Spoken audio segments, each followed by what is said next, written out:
Commonwealth has no evidence that she was under the influence other than some testimony. The defense moves for a directed verdict at this time.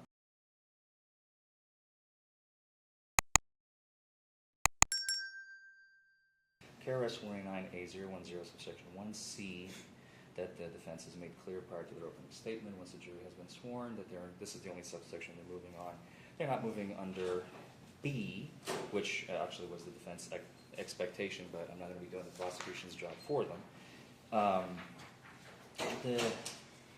The law states a person shall not operate or be in physical control of a motor vehicle anywhere in the state while, subsection C, under the influence of any other substance or combination of substances which impairs one's driving ability. Now, a direct verdict motion, obviously the defense still has no burden, but the burden is a lot lower on the prosecution. It's not beyond a reasonable doubt.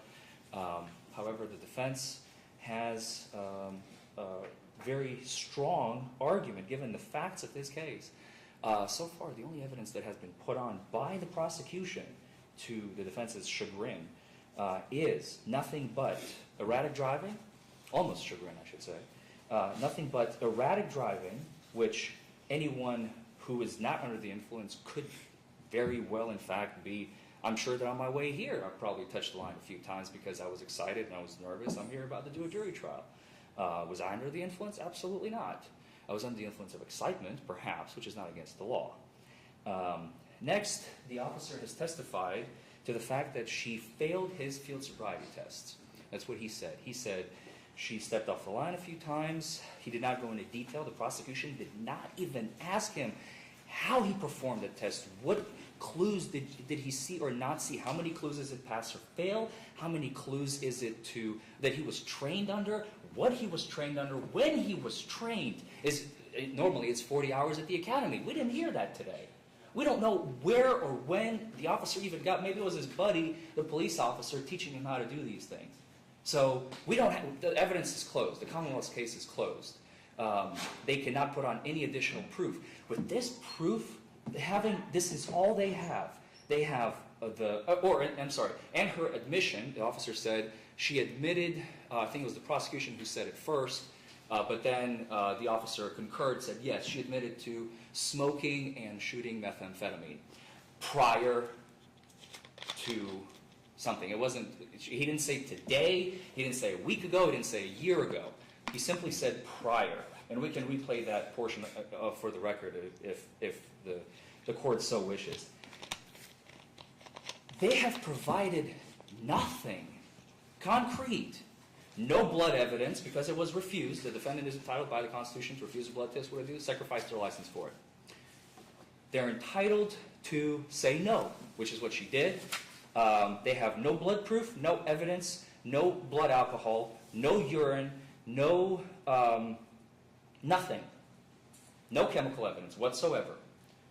All they have is erratic driving, some dances that she did, which we don't even know what these field sobriety tests are. The jury doesn't understand. I don't even understand it, based on the testimony that was heard here today.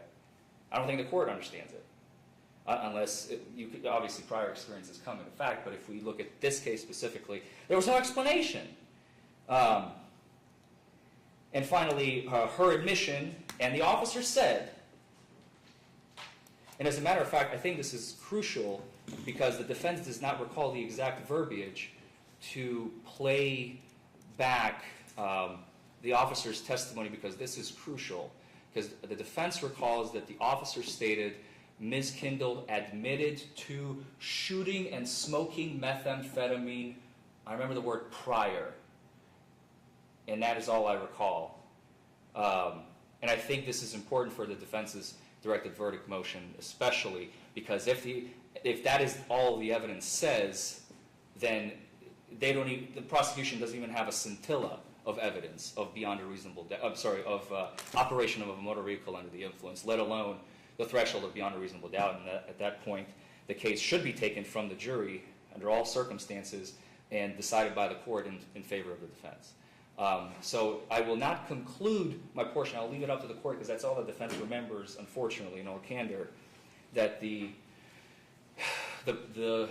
testimony was Ms. Kindle has admitted to smoking and shooting methamphetamine prior. And then whatever happened after that, I simply cannot recall.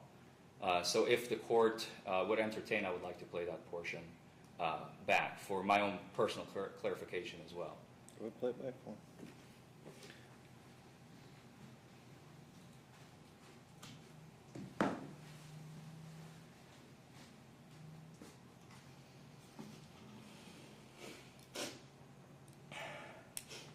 If you can find it quickly, Lisa.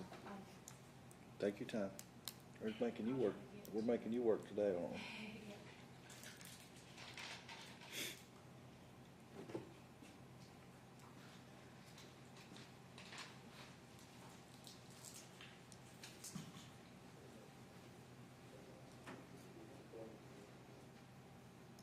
If you need some help, let me know.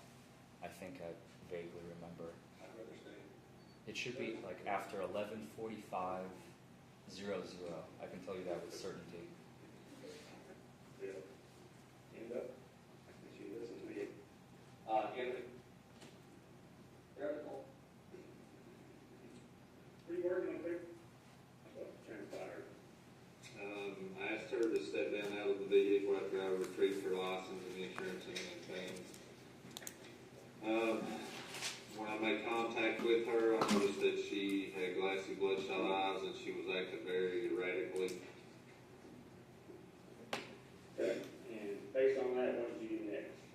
I began to speak with her, asked her if she was taking any type of medications, if she had taken any drugs, and that's when she stated to me that she had previously. I then administered my field sobriety test. She had previously taken drugs. She had. Did she go further at that point, or did she make a statement? No, it was after the field sobriety test when she actually told me what she had taken, or what she had done. Let's proceed on the field sobriety test. Which test did you give her? I gave her the HDN, which is horizontal gaze nystagmus, which she showed no signs of that. I then gave her the one-leg stand, which she did not pass. She put her foot down after 4 seconds, used her arms for balance during that test. She then tried to test again and could not complete it. She put her foot down once again. What was the third test you gave her? The third test was the walk and turn. She did not pass it. She did not go heel to toe. She stepped off of the line, and then she also used her arms for balance while trying to conduct that test. So what happened after the field sobriety test? After the field sobriety test, I asked her again what she had, if she had taken anything. She stated that she had. Right there. I'm sorry, play it. Don't pause it. Had smoked and shot. I'm sorry, back it up about 10, 15 seconds. I'm sorry, I shouldn't have interrupted there. I was just trying to bring the court's attention to that portion. That's while trying to conduct that test.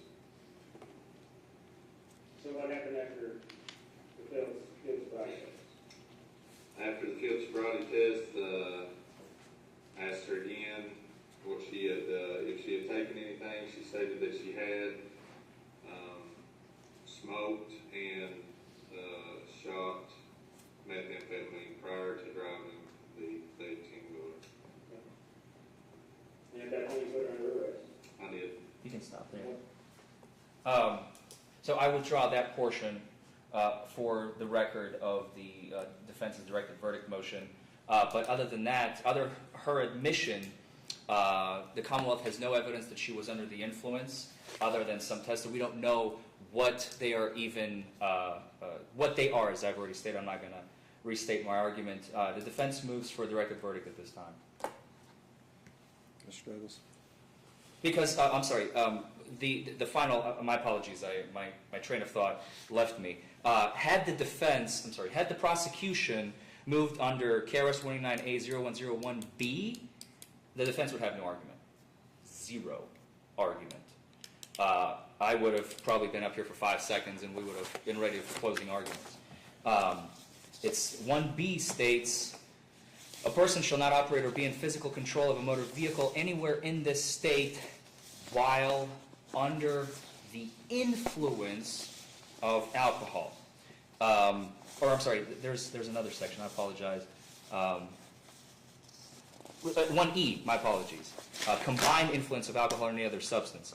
But they chose to proceed under C. While under the influence of any other substance or combination of substances which impairs one's driving ability. So we're not talking about alcohol. We're not talking about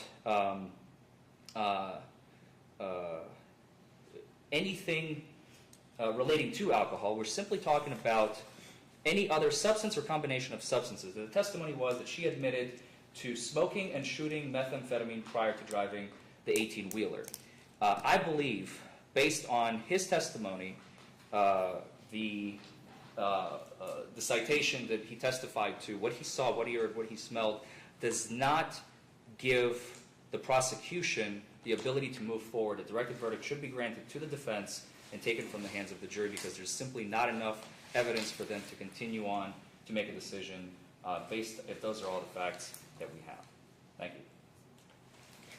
So respectfully disagree. The reason we're proceeding under this is no evidence of alcohol.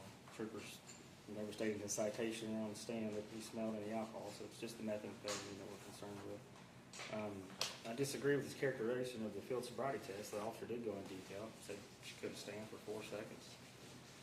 And also he went further and said that she tried it again, used her arms for balance. Same thing with the walking time. She could not do that. She used her arms for balance, could not stay on the straight line. And most importantly, I mean, her statements about shooting and smoking methamphetamine to the officer. Not only that, but then once she gets to PCH, the hospital, she says, "Why I should test? I'm guilty." So I think in a DUI case, you don't get this much proof typically, other than a blood result. But of course, she exercised her right and did give us that. But you can't have any more proof in a DUI in this case. Yep. All right, motion for directed verdict's overruled. Thank you, Your Honor. All right. Thank you for letting me use the book. Hey, no problem. I guess the jury's probably got about 5 more minutes. If you guys want to take a quick break.